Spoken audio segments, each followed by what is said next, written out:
Assalamualaikum warahmatullahi wabarakatuh. Apa kabar semuanya? Salam sehat semua, salam lestari Indonesia.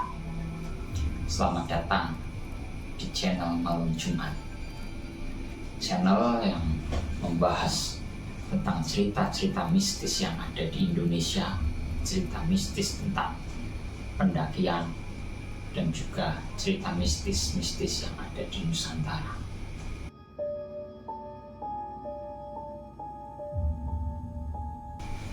Kali ini saya akan berbagi cerita pribadi saya tentang pengalaman mendaki ke Gunung Slamet dan bermalam di Samaratu.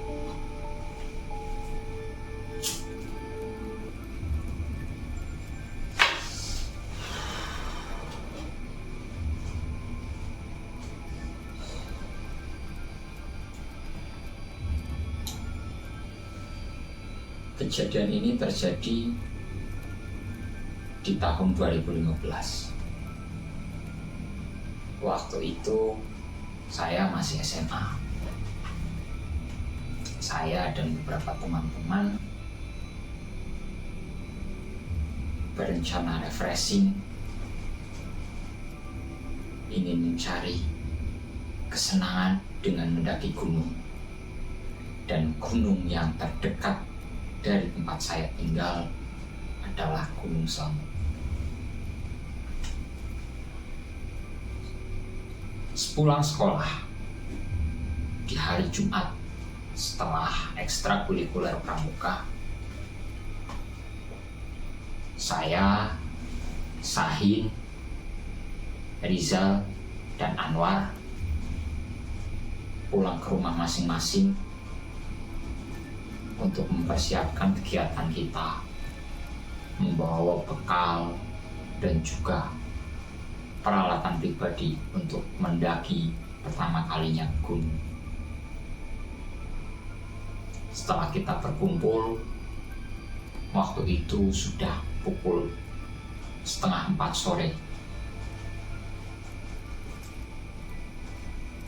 Kita berjanji dengan beberapa teman di suatu titik swalayan untuk berbelanja simaksi dan menunggu teman-teman yang lain berkumpul. Setelah itu, Doni, Dias, dan Ayu dari kabupaten baru datang untuk bergabung melakukan pendakian. Setelah kita berbelanja simaksi untuk keperluan kita di gunung, tiba-tiba hujan turun sangat deras. Petir pun menyambar.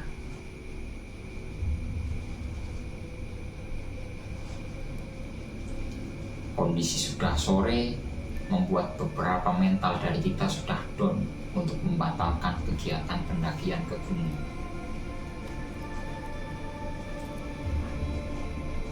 Ada 2 cewek di situ, Ayu dan Dias, bahkan sudah meminta untuk kembali pulang. Namun, leader ataupun orang yang mengajak kita mendaki ke Gunung Slamet di situ, Doni, memaksakan karena dia bilang, "Oi, kita udah belanja, udah banyak persiapan, kita udah matang, kita tinggal naik malam-malam lebih enak, lebih santai, nggak panas." Karena kita memang masih belum punya pengalaman sebanyak Doni, akhirnya kita nurut, kita ikut dengan Doni. Akhirnya berjalanlah kita di tengah rintik-rintik hujan yang agak deras menuju ke base camp Jakarta atau base camp di Bajaya.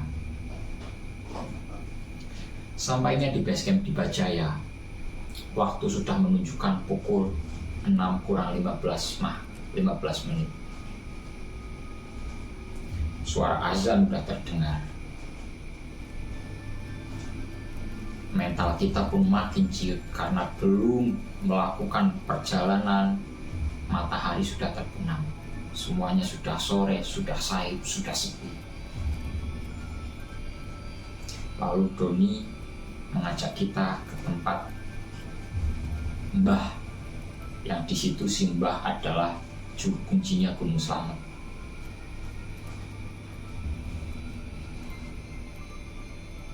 Dengan santai kita turun ber-8 orang ke tempat si Mbah. Kita ketuk pintu, "Assalamualaikum." Terdengar suara perempuan menjawab, perempuan tua, "Waalaikumsalam, monggo Nduk." Masuk kita semua. Di situ saya menemukan sebuah kejanggalan. Karena begitu kita masuk, kita bertamu ke tempat Simbah, kita duduk di situ, semua hidangan yang ada di situ semuanya hangat, baru dipersiapkan. Bahkan ada 8 gelas yang sama persis dengan jumlah kita yang mau mendaki. Seolah Simbah tuan rumah itu tahu kalau mau ada tamu hari ini.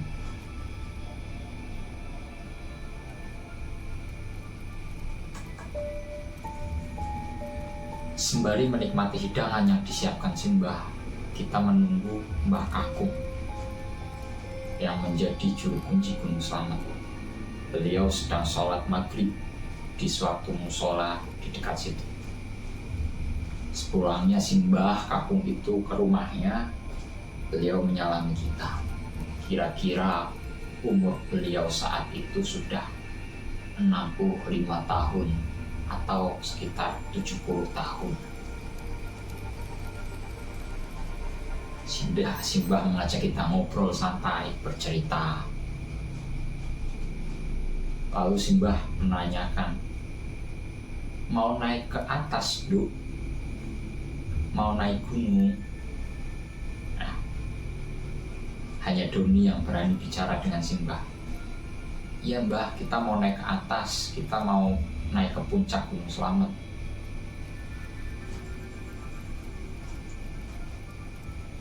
Di situ raut Simbah udah mulai lesu, karena waktu sudah maghrib lewat, posisi masih gerimis-gerimis setelah hujan, dan ada tamu yang mau naik. Simbah menawarkan pada kita, "Istirahat saja Nduk, besok pagi baru naik, setelah subuh baru naik. Kamar ada di sana, tinggal dipakai saja." Tapi mayoritas dari kita menolak untuk menginap di tempat Simbah. Mereka bilang kalau mau menginap nanti bisa di pos 1 atau di pos 5. Yang penting kita bisa mendirikan tenda, karena kita lagi ingin refreshing. Akhirnya Simbah tidak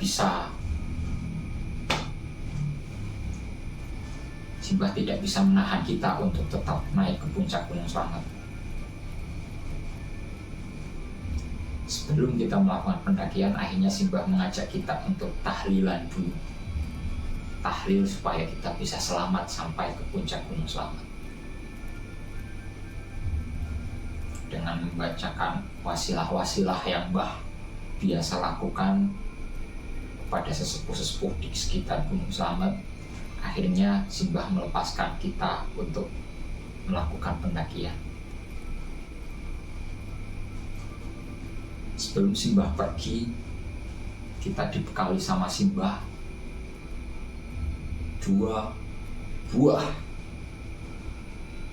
kemenyan dan 1 tongkat, yang mana 1 kemenyan itu untuk dibakar di gerbang pembuka dan yang satunya dibakar di puncak Surono.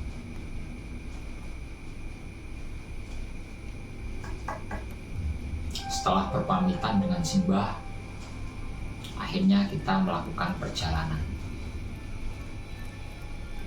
Perjalanan dari tempat Simbah sampai ke pos 1 itu masih dikelilingi oleh perkebunan warga, sayur-sayuran, dan sedikit masuk ke hutan pohon-pohon pinus.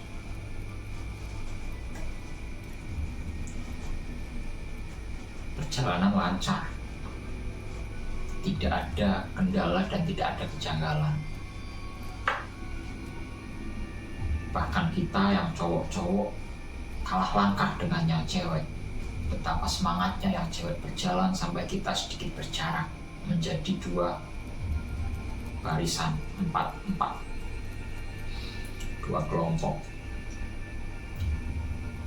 Setelah di pos 1, si cewek-cewek dan yang barisan di depan itu menunggu kita berempat yang ada di barisan kedua, di kelompok kedua. Kita beristirahat sebentar. Setelah sekiranya santai, kita melanjutkan perjalanan. Perjalanan dari pos 1 ke pos 2 juga memakan waktu yang cukup singkat. Karena sekitar jam 8:30 kita sudah lepas dari pos 1 menuju pos 2 dan 3.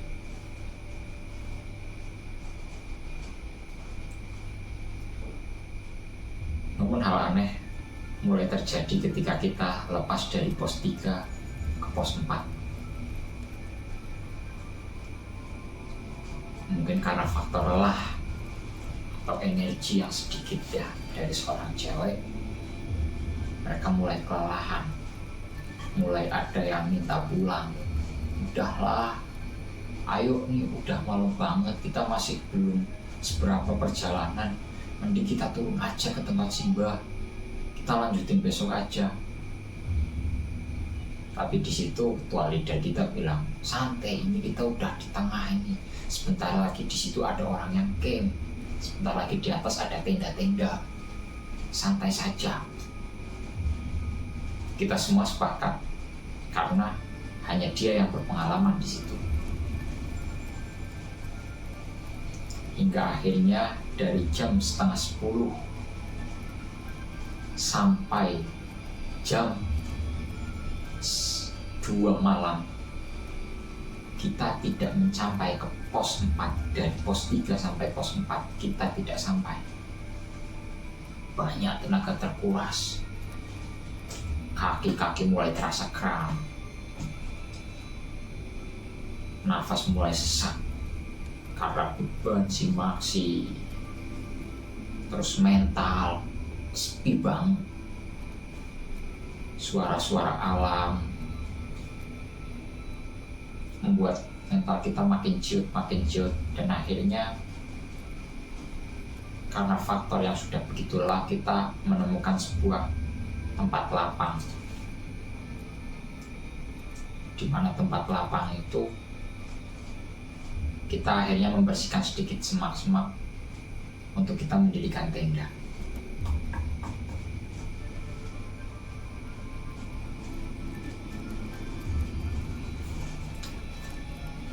Selepas mendirikan tenda, kita semua langsung bergegas masuk, ingin segera tidur istirahat.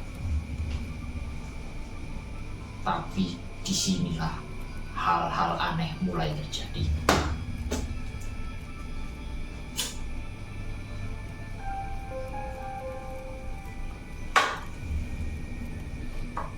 Semua tenda yang kita dirikan, tenda yang bersih, jelas-jelas bersih,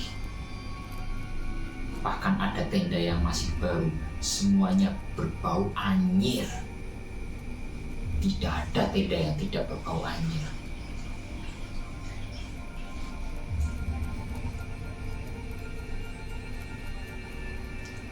Sempat kita sampai bertanya ke tenda-tenda yang lain. Perasaanku mungkin tendaku ada hewan yang masuk yang membuat anyir di dalam tenda. Tapi tanya ke tenda-tenda yang lain pun sama, semuanya berbau anyir. Bahkan si Doni sempat sampai mengangkat tenda punyanya, dibalik-balik, dibersihkan itu tenda. Siapa tahu ada hewan yang berbau itu. Tapi tidak ada, semuanya tetap berbau anyir. hingga akhirnya kita terpaksa beristirahat di dalam tenda yang membuat kita tidak nyaman sama sekali.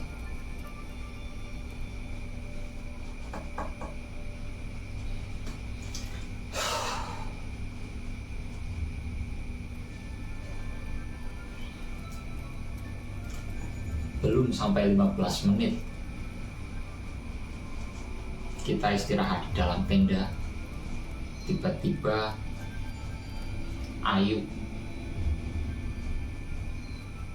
membuka tenda tempatku. Dia minta ditemani untuk kencing ke belakang. Akhirnya Sahal menemani Ayu kencing.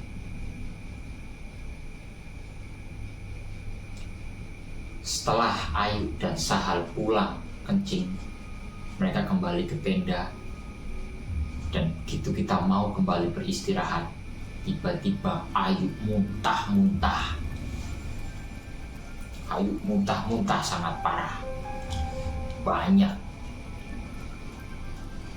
Semua yang dimakannya ketika perjalanan tadi, semua dikeluarkan, dimuntahkan.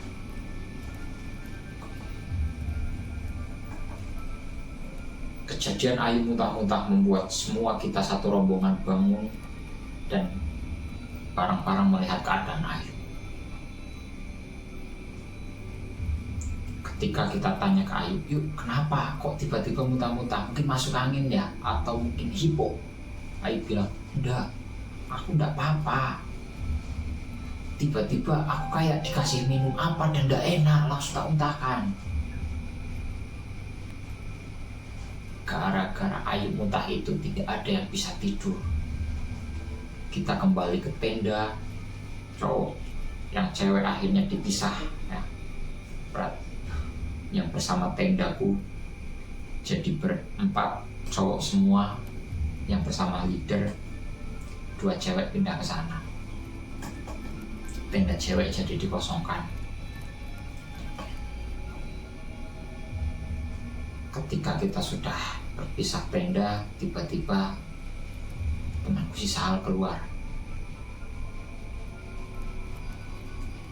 Dan dia mencari ranting-ranting. Dia mencari ranting-ranting. Kemudian dia menyalakan api. Mungkinan dia nggak bisa tidur. Ketika Sahal menyalakan api, saya melihat Sahal sendirian. Akhirnya saya keluar untuk menemani Sahal. Dan ketika saya menemui Sahal, Sahal bertanya ke saya, "Udah bro, kencingnya cepet banget." Hal itu membuat saya bingung. Karena saya dari tenda, tidak pergi kencing. Tapi Sahal tanya, saya habis kencing.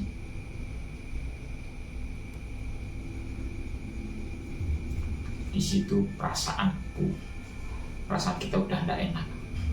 Dan aku ajak Sahal balik ke tenda untuk bercerita ada apa di tenda.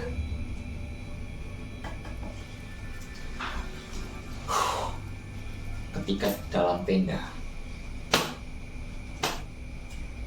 Sahal bilang kalau aku ngajakin Sahal keluar nyari ranting buat bikin perapian unggun. Sahal bilang aku ngajakin dia nyari ranting, padahal aku masih di tenda dengan 2 teman yang lain. Sahal cari ranting sendirian, tapi Sahal bilang cari ranting bareng. Disitulah bulu kuduk kita merinding semua. Merinding. Temanku yang satu yang sudah mulai mau tidur pun akhirnya bangun, ikut-ikutan merinding. Ini kita putuskan, udah, semuanya tetap di tenda. Kita tidur tidak tidur tetap di tenda. Hening seketika. Bulu kuduk makin merinding. tiba-tiba terdengar suara seperti gemercik orang berjalan, tapi seperti menggunakan perhiasan-perhiasan untuk sinden atau untuk tari. Crik, crik, crik, crik, crik, crik, crik, crik.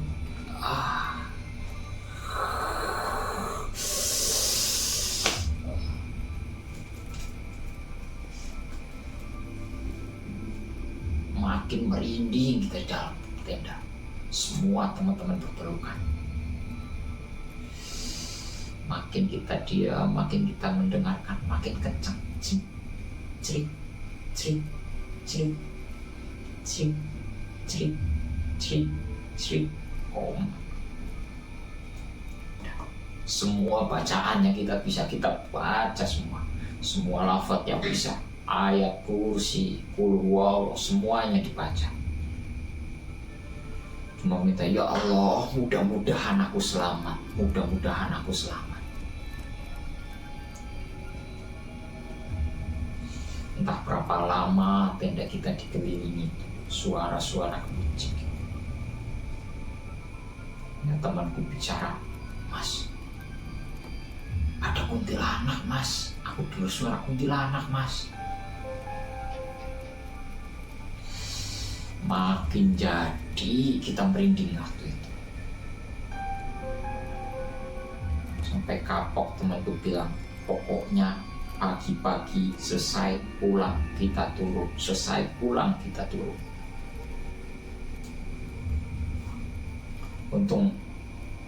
Untung sekali tidak serang beberapa lama terdengar suara azan subuh.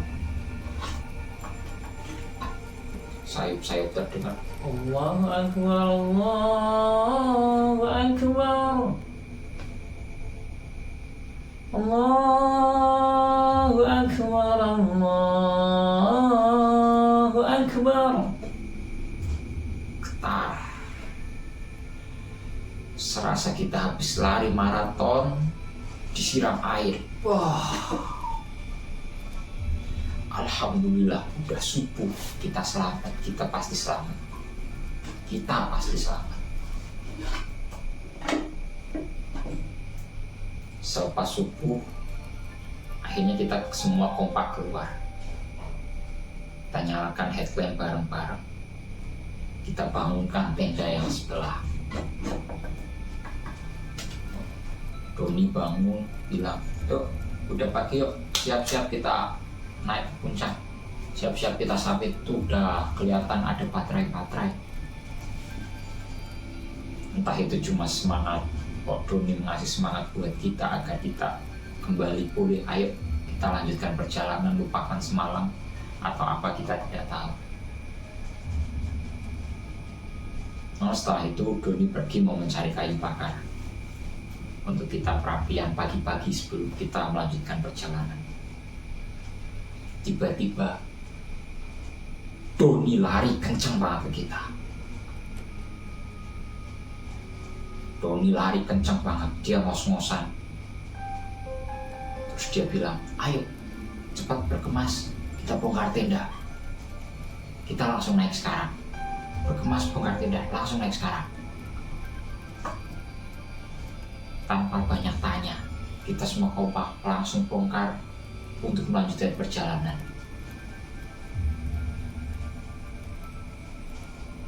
Sembari berjalan dari lokasi kita camp, berjalan.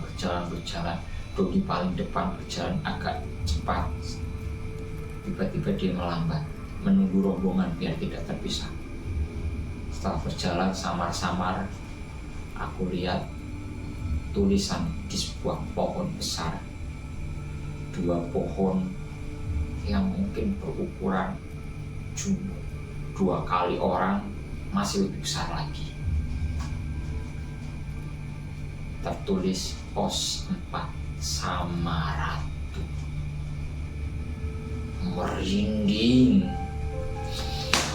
merinding bro, merinding, langsung jalan lebih cepat lagi.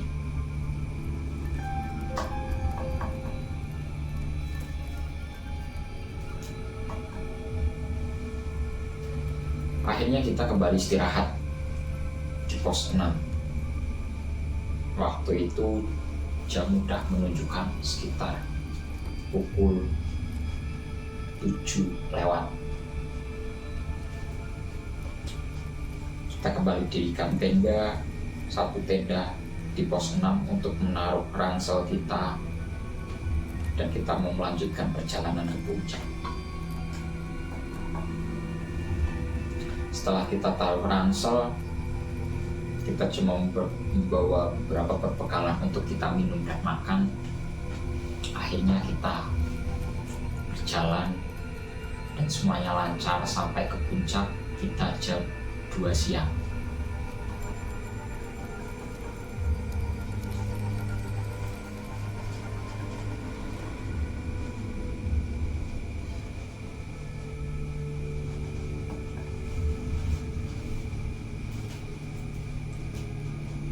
Tidak begitu lama kita bermain-main di puncak.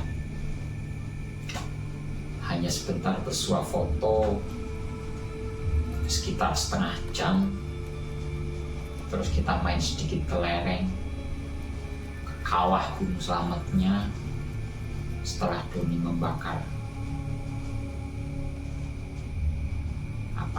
bekal dari Simbah, akhirnya kita turun. Ketika kita turun melewati pos 9, hal yang tidak kita inginkan kembali terjadi lagi. Si Ayu yang semalam muntah-muntah tiba-tiba kakinya kram, nggak bisa digerakkan. Dia kesakitan. Kakiku sakit banget, nggak bisa digerakin. Maaf banget nih teman-teman. Maaf banget nih, aku jadi ngerepotin terus. Ayo maaf, minta gimana ini, aku kakinya nggak bisa digerakkan. Dia antara kesel, gregetan, juga kasihan. Akhirnya kita bergantian bawa Ayu ke bawah. Kita papah Ayu bergantian.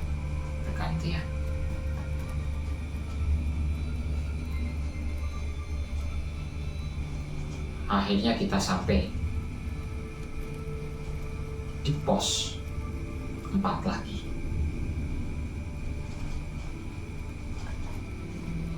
Ketika di pos 4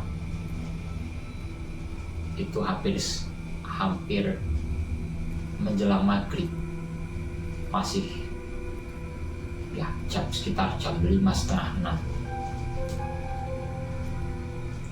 Di situ kita berjalan melalui pohon yang tumbang dan 2 pohon besar, yang satu tertulis pos 4 Samaratu.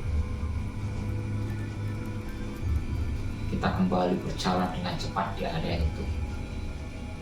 Tapi sembari berjalan, aku berpikir, semalam ketika aku mau camp di pos 4, aku tidak melewati jalan ini.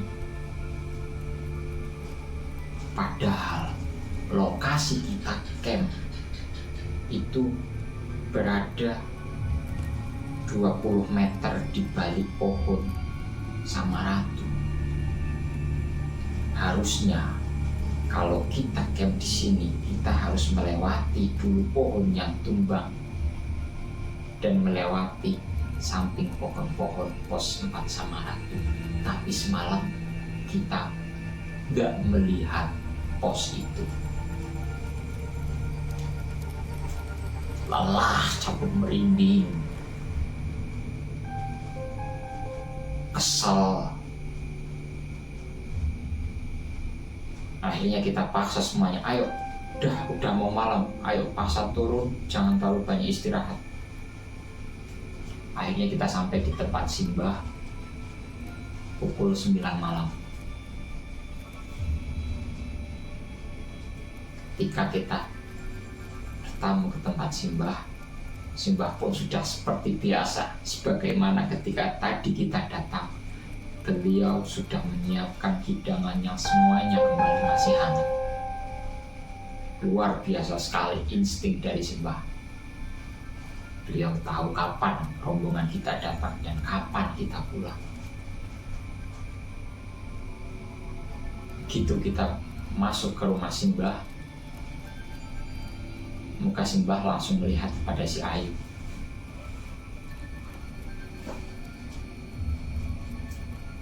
Dia langsung bertanya, "Loh, Nduk, kamu kenapa? Kok di papa kayak gitu? Kamu kenapa, Nduk?" Ayu menjawab, "Mbah, kaki saya kram, Mbah, gak bisa digerakin. Saya nggak tahu, Mbah, biasanya kalau kram nggak lama, Mbah, tapi ini lama banget gak sembuh-sembuh, Mbah."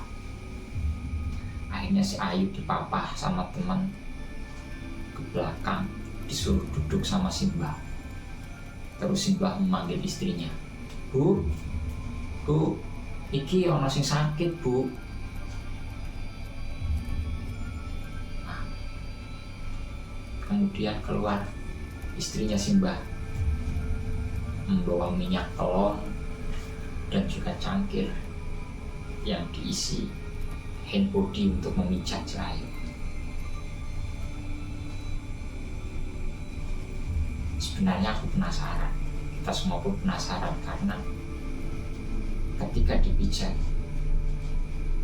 seperti ada suara-suara yang bukan suara Ayu yang keluar, seperti apa, seperti melawan, tidak mau.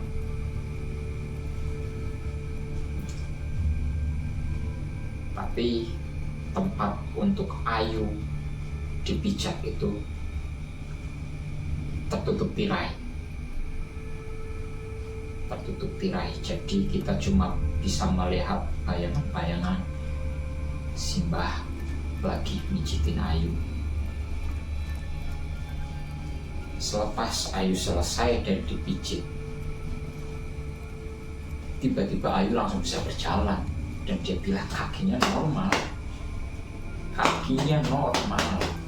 tidak apa-apa, tidak capek.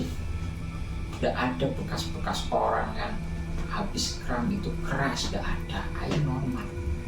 Dia bilang baik aja. Tapi muka Ayu pucat. Ketika kita tanya, Ayu diam aja. Setelah itu Simbah ngasih kita makan malam dan kita berpamitan. Selepas kita keluar dari rumahnya Simbah, kita tanya pada Ayu, "Nah, apa sih tadi dipijitin apanya sih? Kok di atas sudah kita pijit, kita tarik, kamu tetap kesakitan?" Terus Ayu dengan ketakutan dan terpaksa dia menjawab, "Nggak tahu. Tadi kayak ada yang dicabutin di sini, kayak ada besi, kayak ada air, apa itu bau." Tapi reaksi Ayu benar-benar ketakutan di situ. Dia trauma.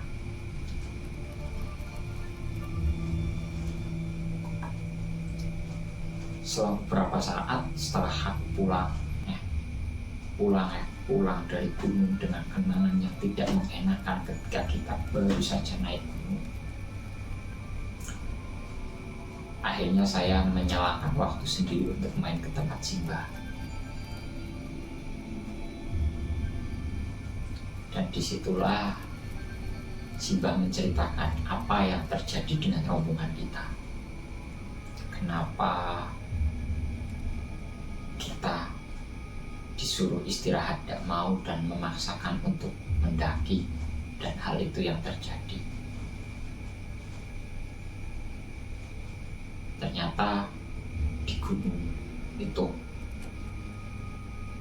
meskipun kita mau membuang air, mau kencing atau apa, kita harus sopan, kita harus pamit dulu.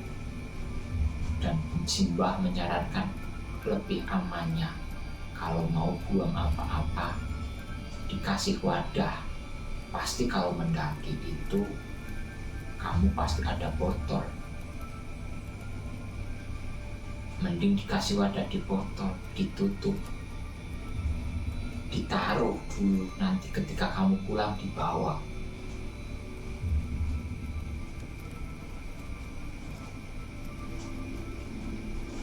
Atau kamu gali sebagaimana binatang kalau membuang air, dan setelah selesai kamu tutup. Jangan sembarangan. Ini adalah poin-poin positif, poin-poin positif bagi teman-teman dan juga saya yang suka naik gunung. Sebagaimana kita hidup berdampingan, meskipun masih banyak yang bilang tahayul, itu tidak ada, toh nyatanya buktinya banyak. Itu saran-saran dari Simbah ketika kita mendaki, ketika kita ada di perjalanan yang bukan di tempat-tempat kita. Tetap sebagaimana pendaki semua tahu, ingat, jangan tinggalkan apapun kecuali jejak, jangan bawa apapun kecuali foto. Semoga kisah cerita dari saya bisa menginspirasi, bisa menjadi pengalaman untuk teman-teman semua. Apa yang baik dari kita silahkan diambil, dan banyak kekurangan dari kita jangan ditiru.